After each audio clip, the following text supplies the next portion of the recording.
Tyler O'Neill is clearly an upgrade for the Boston Red Sox outfield. But who are some of the other upgrades and downgrades the Boston Red Sox have made so far this season? More on today's Locked On Red Sox. You are Locked On Red Sox, your daily Boston Red Sox podcast. Part of the Locked On Podcast Network, your team every day.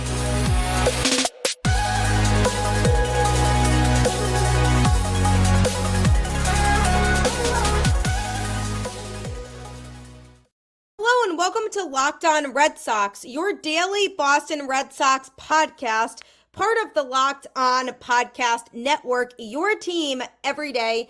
I'm your host, Gabby, former ESPN social media associate and currently the host of the Boston Balling podcast too. And another thing about me is I don't miss a single pitch of Red Sox baseball. Not kidding, ask my fiance. I will go back and watch the game on record if I miss it live. So I'm always here to watch the games, give my best take and best analysis on everything going on. So if you're looking for somebody who really will be in the same mood as you about this team, I got you covered. Tune in to Locked On Red Sox. Locked On is your team every day. Today's episode is brought to you by Monopoly Go. I admit it, I have a competitive side, and it is a big fan of Monopoly Go, the mobile hit twist on classic Monopoly. So join your friends and download Monopoly Go now free on the App Store or Google Play. Welcome to Locked On Red Sox. Happy Thursday. And this has been an interesting season so far for Boston. They went on the West Coast and had a very big, good road trip. They started off a lot stronger than I think anybody thought they were going to. They were performing very well. The pitching looked fantastic. The offense was clicking. And I was saying to myself, wow, if this team plays like this, they will be a competitive team and they'll be able to be in the playoff conversation. But then they come home from the road trip and everything kind of falls apart. Wheels fall off the bus. And the Red Sox are in a position where they just can't figure things out consistently at home. And it was a problem last year as well. And I'm hoping they can start to really turn things on their next homestand, because this homestand has just been tough to watch in a lot of different facets of the game. But I wanted to take the time today to go over some Red Sox upgrades and downgrades. We've seen a lot of change already on this roster so far due to injuries and even just offseason moves the Red Sox made to replace certain players. Now, when you look at the Red Sox outfield situation last year, a lot of the outfielders primarily included guys like Yoshida, Jarren Duran, and Alex Verdugo. So that was the primary outfield, and then Rob Refsnyder would kind of platoon, and then obviously towards the end of the season, Rafaela and Abreu got their chance, Alex Verdugo got hurt, and the Red Sox called them up as September callouts to see what their potential was. And I was excited for that potential, and then going into this offseason when the Red Sox traded Alex Verdugo, I said this was probably for the best. He and Alex Cora clearly were not seeing eye to eye. There were a lot of off-field issues with him. And somebody not only needs to be a good baseball player, but also a good teammate. And I think he lacked in the good teammate category. So from the standpoint of him and Alex Cora not connecting, I think that had a lot to do with the off-field stuff. So then they traded for Tyler O'Neill to be part of the outfield. And he has 100% been an upgrade in this outfield relative to what they had last year, because Masataka Yoshida was not a good defender. He's now primarily hitting as the DH. So taking him out of the outfield already makes the outfield defense better. And from the standpoint of attitude and offensively, Tyler O'Neill is an upgrade from Alex Verdugo. He's been hitting like crazy so far in his time here in Boston. I mean, just a power hitter, is just hitting all over the place, and he's absolutely raking. If he can be healthy for the majority of the season, that'll be huge for Boston, because Alex Verdugo had his moments for sure where he was clicking on offense, but he was pretty inconsistent overall offensively. So it was hard to put him in the category of elite hitters because he really just was not there. So with Tyler O'Neill, he absolutely is an upgrade there. Jarren Duran is having a great season just like he had last year, as I expected him to. So him having more experience alone is an upgrade from last year because the Red Sox are in a place now where they have a Jarren Duran who has had more and more playing time under his belt, so that can only benefit him as long as he's healthy. And so far it is. He's having a good season at the plate so far, making some nice plays defensively. He has sometimes had trouble with getting a good read on the ball defensively, so that's something that could still improve about his game. But overall, the outfield offensively and defensively is in a better position now. The DH spot certainly isn't a downgrade overall with Yoshida. I mean, last year we got used to Justin Turner taking a lot of at-bats at DH, and he was just one of the best hitters on the team, had one of his best offensive years of his career. So it's almost unfair to compare because Justin Turner just had this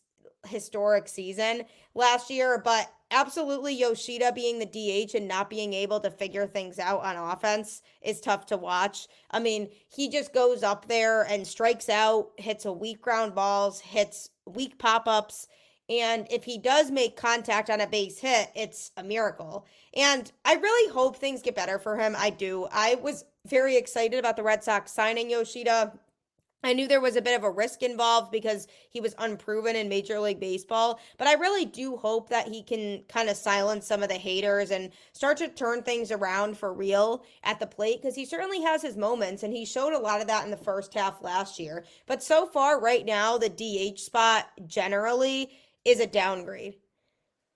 When you look at the infield right now, Trevor Story being fully healthy was certainly an upgrade over anything they had defensively in the infield last year. He makes that infield defense a lot better, and the fact that he got injured again and will miss the entirety of the season is very detrimental to the Red Sox defensively because then you take a look at David Hamilton, who's being relied on to play shortstop a lot, and he just really is not ready to play at that level defensively at shortstop. He's made some nice plays here and there, but overall, he still struggles defensively to play for this Red Sox team. And it's a bummer because shortstop is such an important position on defense, and Trevor Story was making this defense look very good and very cohesive in the infield. So having David Hamilton play shortstop is a downgrade, but that's not the Red Sox fault.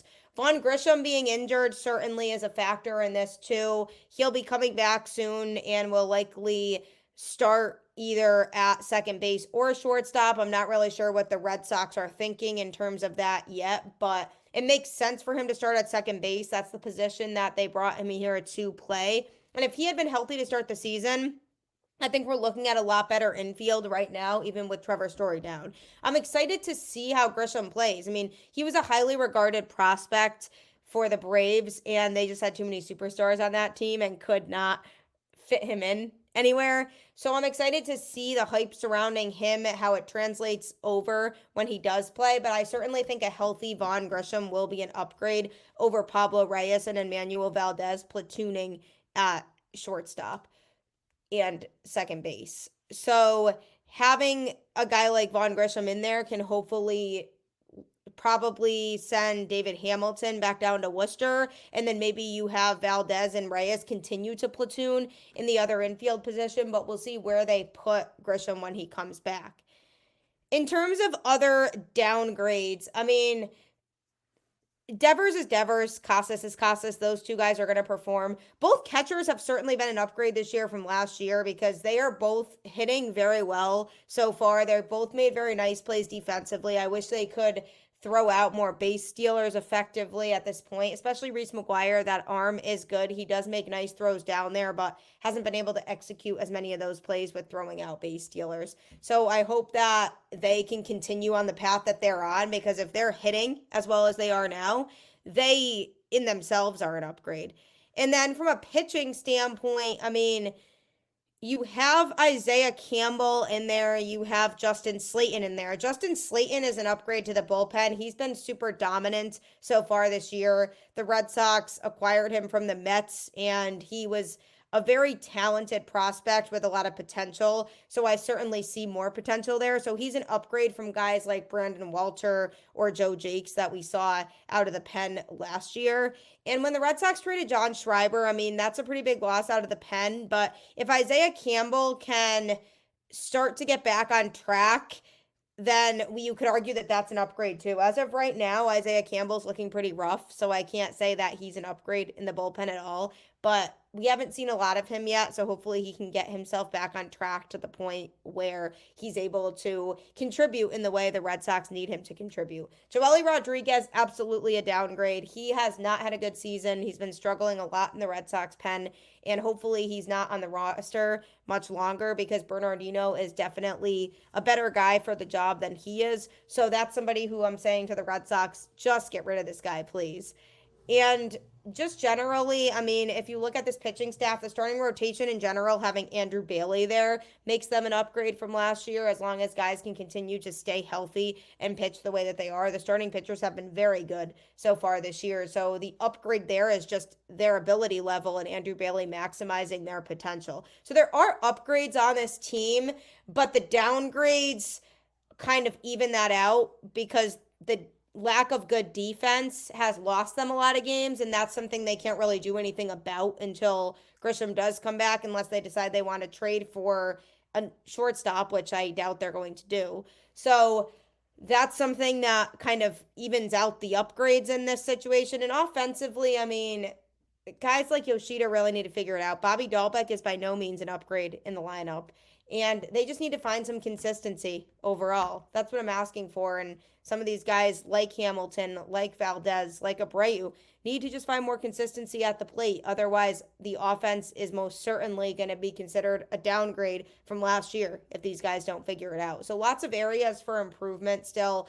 Lots of areas where they've surprised us, but hopefully going forward this season, they can continue to grind out wins and stay focused because it's a long season. Coming up, I'm going to be talking about a player who I actually genuinely feel badly for now because he very clearly is not the man for the job. So that's coming up. Have you ever gotten any sense of fear when it comes to your life insurance? I know it's very scary, but having life insurance that you can count on can make your life much less stressful.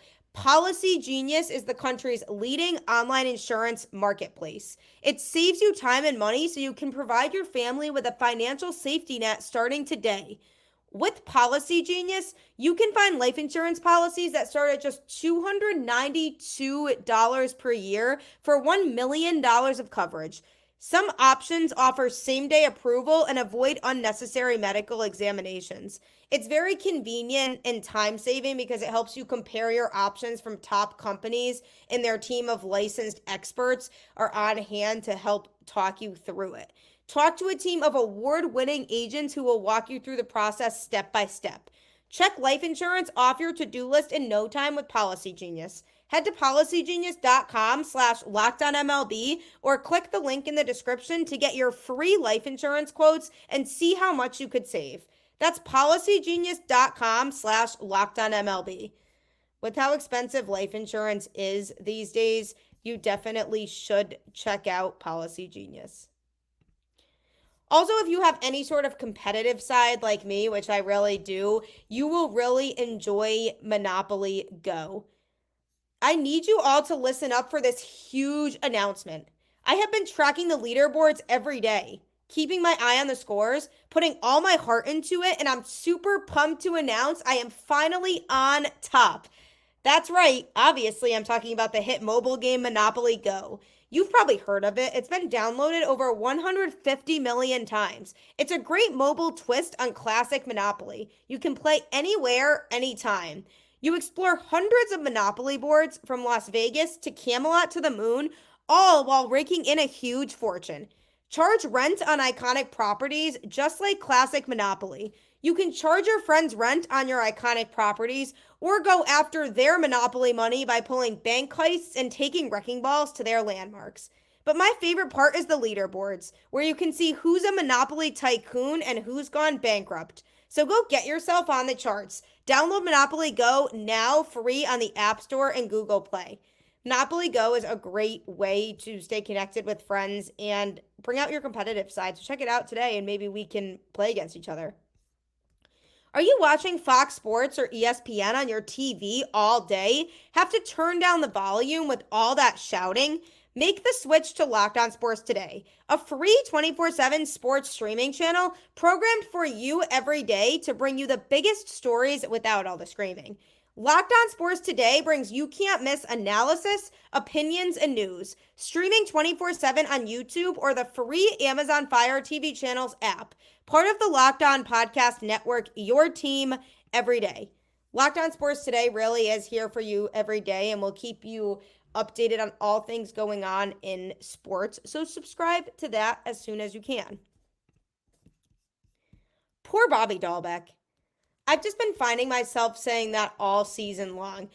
Bobby Dalbec literally has a batting average of .000.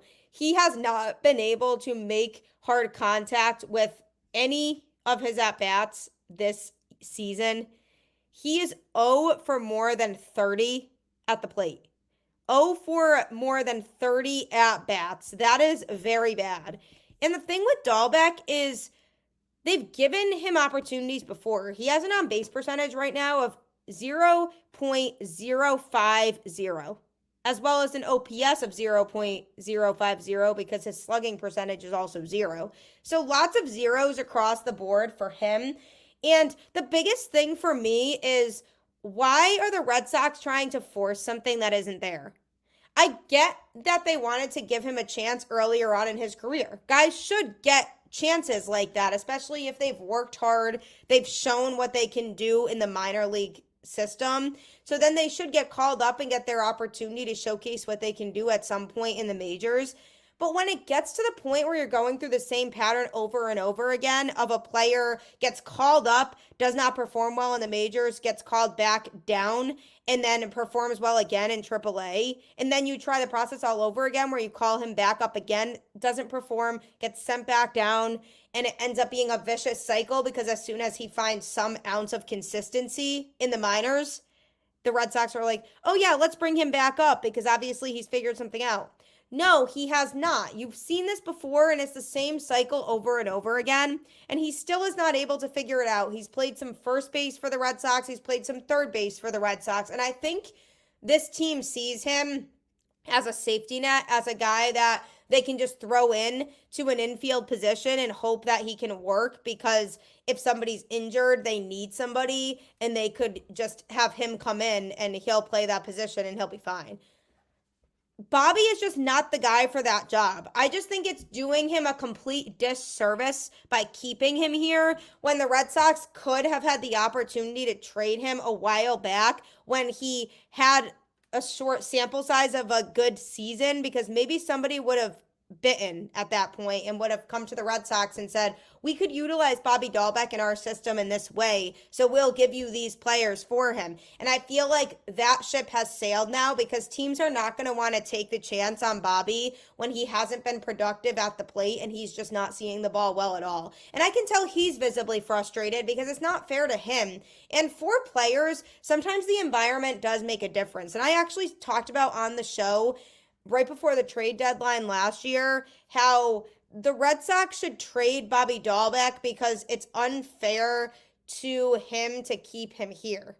And the Red Sox still kept him here. And then when they signed CJ Cron briefly and he played during spring training and the Red Sox were using him as competition at first base for Bobby, and then they decided to let him go and keep Bobby, I said, okay, well, maybe something did change with Bobby this season, so the Red Sox see something in him and they want to keep him. But that does not seem to be the case so far. And my question is, why? Why are the Red Sox so set on trying to keep Bobby around? Because now they're at the point where they've kind of ruined his career, because they're trapped now to the point where they've ridden his value so low to the ground that a team won't want to trade for him. And if they decide to release him, who's going to sign him at that point? Probably nobody, because I don't really know teams that would want to take the risk of signing a player who just hasn't shown any sort of consistent productivity at the major league level. So it's not fair to him. And the thing with the Red Sox is they have guys that they can use.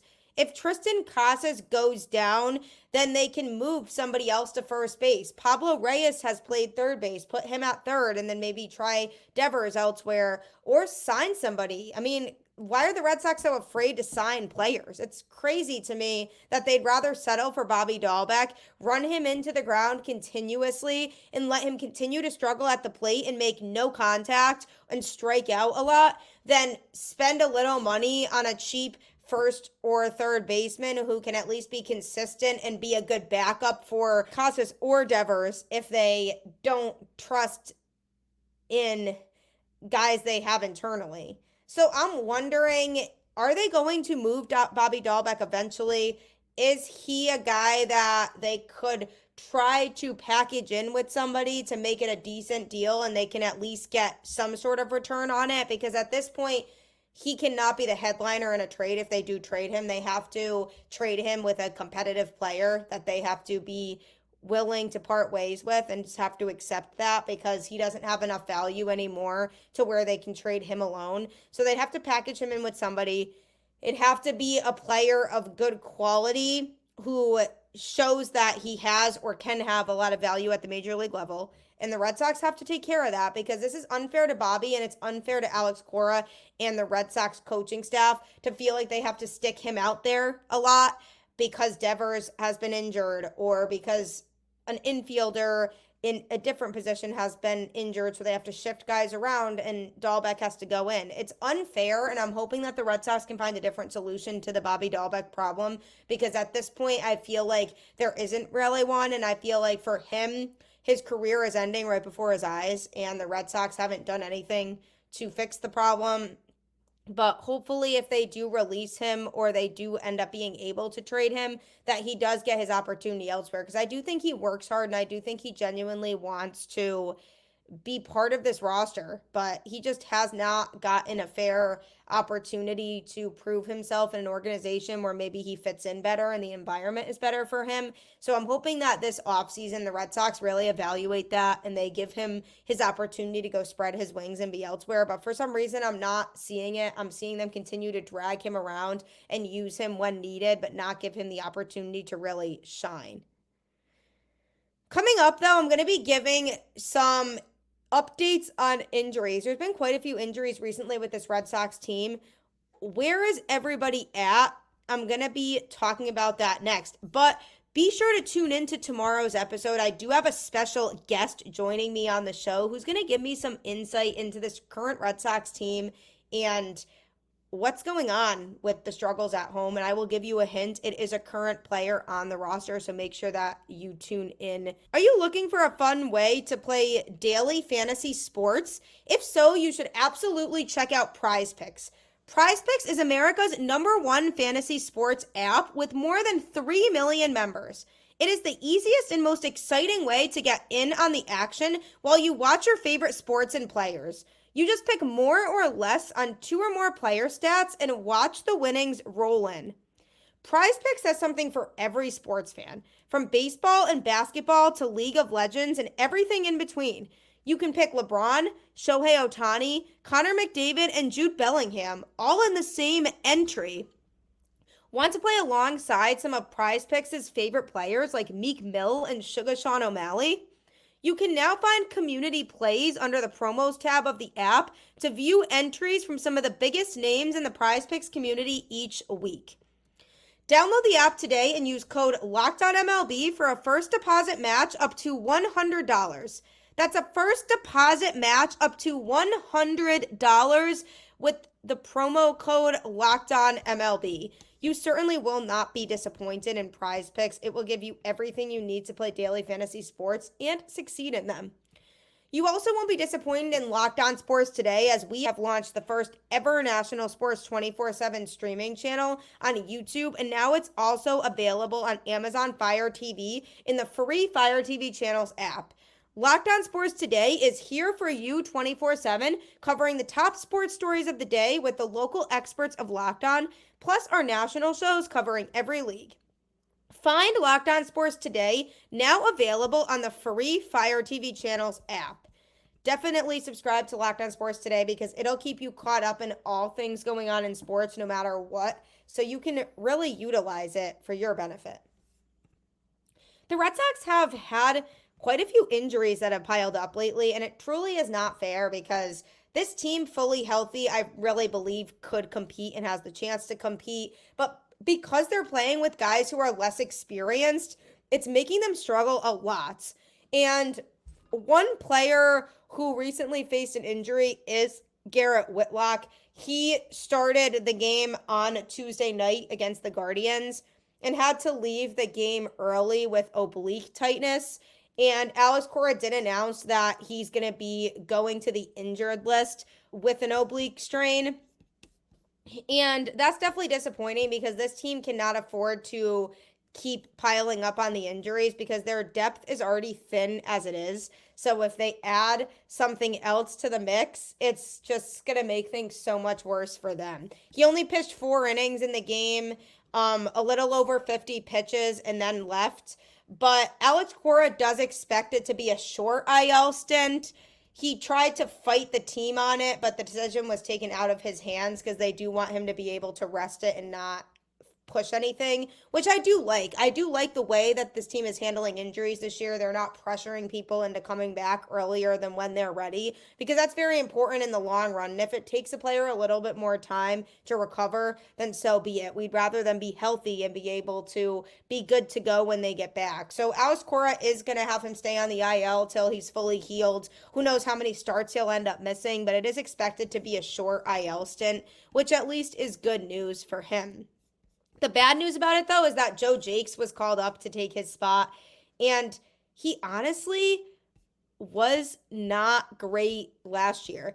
We saw him come up last year with a 2-1 record and recorded a 5.06 earned run average over 23 games pitched. He did record 1 save and pitched 26.2 innings. He also recorded 20 strikeouts. But my thing is, he was so incredibly inconsistent. He'd have days where he would pitch very well and days where he would not pitch so well. And it was so irritating to me because I wanted to see consistency there. And that was something he didn't show. So he was called up, and it'll be interesting to see what type of role they utilize him in. Hopefully, because Garrett Whitlock won't be on the injured list for very long, we won't have to see him up in the majors for very long, because I'm thinking he is on a short leash and he will be the choice to go back down to AAA once Whitlock does come back, unless he pulls off some miraculous performances and he surprises everybody. But I really do think that he'll primarily be back down in AAA once Whitlock does come back. So that's pretty bad news about that, but maybe he'll show some more consistency this year. I mean, who knows? Vaughn Grissom is still recovering. He is actually in Boston, just taking some ground balls at Fenway. He still has some rehab work ahead of him in Worcester, but he wanted to try to just get exposure to Fenway and the big league team and being around that environment, which is good. But he still has some time left, still recovering in Worcester. We'll probably see him relatively soon, though it won't be anything too crazy. Definitely could use him in that infield right now for sure, with all the uncertainties and the question marks and the guys who have not been able to perform at a high level in this infield right now. So brief update on him, just was taking ground balls at Fenway, but is still at the point where he needs some more recovery time. And Rob Refsnyder, same thing. He went to Boston on Wednesday for a scheduled off day, planning to go back to Worcester, but does feel ready to play. His toe still isn't fully healed, but it's mostly a pain tolerance thing for him at this point. So it's really about when he feels like he's not hurting too much to be able to play. And it sounds like it might not be 100% healed when he does come back, but it's really a judgment thing for him. And maybe it's still a little off and on, so he wants to give it one more rehab start before he comes back to the majors, which is fine. I like Rob Refsnyder. I trust that he'll be really responsible with his own body and he'll know when it's time for him to play again. So hopefully he's able to do that soon, because him being able to be a platoon player is going to be more beneficial for this team than I think we realize. So hopefully he comes back soon, but it's just more of a pain tolerance for him now. Tyler O'Neill received some good news. After he collided with Rafael Devers on Monday, he was not diagnosed with a concussion. He did receive 8 stitches for a cut near his eyebrow, so he has to wait for the stitches to heal. But the fact that he doesn't have a concussion means he'll be able to come back a lot sooner. He's day to day right now. He's going to be reevaluated before today's game to see if he's able to play or how he's feeling. He might need another day or two, but it sounds like he won't need that much time, which is fantastic news. I was really hoping for that because honestly, O'Neill is one of the Red Sox best hitters right now, if not the best hitter. And it would be very disappointing if the Red Sox were to miss him for an extended period of time because he truly has been relied upon for a lot so far in terms of staying consistent at the plate. So it's good news for him that he received. Just has to wait a couple more days till his stitches are fully healed, and then he'll be feeling good and hopefully ready to come back. Nick Pivetta feels a lot better. He had a mild elbow flexor strain, and he threw again on Tuesday at Fenway Park. Alice Cora did say he's feeling a lot better and moving in the right direction. He looks a lot more upbeat now, and they're going to see what the progress looks like in the program for him and hopefully get him back sooner rather than later. He was placed on the 15-day injured list last Tuesday with that flexor strain. His IL stint is retroactive to April 6th. So that basically means that he's eligible to return on April 21st when the Red Sox are in Pittsburgh to play the Pirates. But it will just be a matter of seeing if he's physically ready and able to play then. That's the earliest he could return. But will he be feeling okay by then? That'll be up to the Red Sox and him, and they'll do some reevaluation when that time comes. But it's good because it sounds like it's not a lot of serious things going on here. And the good news is the Red Sox do have players who are close to coming back, and hopefully that'll help some of the problems that this team is having, especially on defense. They can get their guys back, the guys that they wanted to play in these positions in the first place, and hopefully that'll help lead to more success generally for the Red Sox moving forward in this season. But overall, lots of holes that still need to be filled with this team. Lots of things that could go very wrong. Lots of things that could go very right. So all we have to do is really just let it play out. Let the players be on their best and let them keep that mindset of we can win games and have those good clubhouse vibes, because that's really what is important here. Don't forget tomorrow to tune into the show. I do have a special guest from the Red Sox roster who's going to be joining me on the show to talk about some of those clubhouse vibes. So you won't want to miss that.